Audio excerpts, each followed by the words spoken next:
এই এই পটের ভিতরে জমিন ভাড়া নিয়ে হয়েছে। এটা হল যে দুলাল হাফেজের জমিন। তার লোকের দণ্ড হইলে দুলাল হাফেজের হইব। তাহলে তো চেয়ারম্যান তো এখানে কোনো জমিন মালিকও না, কিছুই না। তাহলে তার সাথে কিসের তো দণ্ড? এটা তো না, এটা কোনো দণ্ডর কোনো মানে হইলো না। কারণ তারপরে এখানে জমিন আপনি 3-4 বার মাপা হয়েছে। তাহলে চেয়ারম্যান তো একবার কইছে না জমি এনে মাপবো না, জমিন এটা আমার।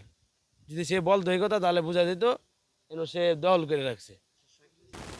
এই জমিটা আমার চেয়ারম্যান সাহেব আমার কাছ থেকে ভাড়া নিছে। প্রতি বছর 3,500 টাকা করে কাটা হয়। তারপরে শাকিলে আমার সঙ্গে একটা জমিন, শাকিলের বাবা আওয়াজ বদলি করছে। আওয়াজ বদলি করার পরে আমার কাছ থেকে 15-10% জমিন নিছে এবং আমাকে 7% দিছে। যে 7% জমিন আমাকে দিছে ওটাও আমার বাবার জমিন কিনা। সে আমার লোকে প্রতারণা করছে। আর এই জমিনটাই প্রতারণা করে খারিজ করে এই জমিনটা সে দখল করে নিছে। আমি চাই যে আমার জমিনটা সঠিকভাবে পাওয়া যায়, সঠিকভাবে পাইতে চাই।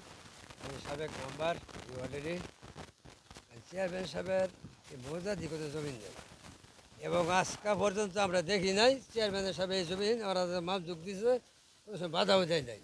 দুলাল হাবের সাহেবের জমি চেয়ারম্যান সাহেব ভাড়া নেয়, প্রতি বছর ভাড়া টাকা দিয়ে দেয়। এটা দুলাল হাবের সাহেবের জমিনে চেয়ারম্যানটা এনে কাজে অবাদরা দিল। এর জন্য আমরা বিচার কঠোর বিচার চাই। আমরা এটা যথেষ্ট পরিমাণ যে আমার বিচার হয়, এটা মিডিয়ার কাছে আমার দাবি।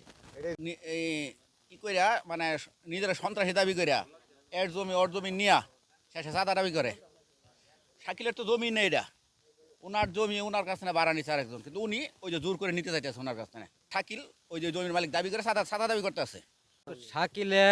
শাকিলের বাপে দুলাল হাবের সাহেব মিললে কিভাবে ওরা প্রতারণা করে খাইতেছে এটা তো আমি জানি না। ওখানে আমি কাগজপাতি দেখি, ওখানে আমি কাগজপাতি সম্পূর্ণ আমার, এবং আমার বাপও বেছে নাই, আমার ভাইও বেছে নাই, আমার মাও বেছে নাই, আমরা দুই ভাই আরও বেশি নাই, আমরা বইনিন চারিও বেশি নাই। এই জমিনটা কিভাবে নিছে সেটাকে বলতে পারি না, এটা এইভাবেই খাইতেছে। এই জমিনটা আমি ফেরত চাই, এই জমিনটা আমি সঠিকভাবে ফেরত চাই। আমার নাম অজয়, আমার কেউ গুমটম করে নাই, ঠিক আছে? এটা মিথ্যা গুজব ছড়াইছে। আজকে থেকে প্রায় 50 বছর আগে এই জমিটা তারা কিনে নিচ্ছে। 50 বছর আগে যদি জমিটা তারা কিনে নেয় তাহলে অবশ্যই কোনো একটা ডকুমেন্টারি দিয়েই 50 বছর যাবৎ বা 50 বছর প্লাস খাইতেছে। এখন মূলত মেন কথা হচ্ছে যে কে বা কাহারা শাকিলে কিছু সঙ্গপঙ্গ নিয়া ইভেন 5 তারিখের পরে এনসিপির নেতা বলে ও এনসিপির নেতা বজনু চেয়ারম্যানের হুমকি দেয়, দুলাল হাবের সাহেবের হুমকি দেয়। ওনার জমি জোর জবরদস্তি করে দুলাল হাবের সাহেবের কাছ থেকে নিয়ে নিতেছে। এসিলেন অফিসে যাইয়া ও জোর জবরদস্তি করে ওর ক্ষমতা দেখাইয়া ও আপনার কি বলে খারিজ করে নিচ্ছে। এখন হাবের সাহেব যখন এটার জন্য কাউন্টার দিতে গেছে তখন ওনাকে বিভিন্ন হুমকি দামকি দেখায়, বিভিন্ন নেতা মেতা এইসব দিয়া হাবের সাহেবকে হুমকি দেয়, যা তুই ওই জমিতে যাইতে পারবি না, যদি জমিতে যাস তাহলে তো পাল্লা ফেলাই ফেলবো।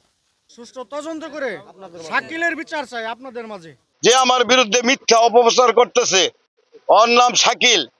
আমি ভালো মতো চিনি না, সে তার জমি আমি কেন নেব? সেই এলাকার থেকে বিভিন্ন মানুষের কাছ থেকে টাকা নিয়ে হয়রানি করে দেশ ত্যাগ করছে। তার বাবাও 12 বছর আগে চলে গেছে, আমি কেন তার জমি নিবার যাব? আমি মানের সম্বন্ধে, আমার ইজ্জতের সম্বন্ধে আমি সকলের কাছে আকুল আবেদন, এই শাকিলের বিচার হোক, আল্লাহ তাদের বিচার করবে ইনশাল্লাহ। এবং জনগণের কাছে, মিডিয়ার কাছে আমি শাকিলের বিরুদ্ধে বিচার চাইলাম। কি জনগণ কি কর?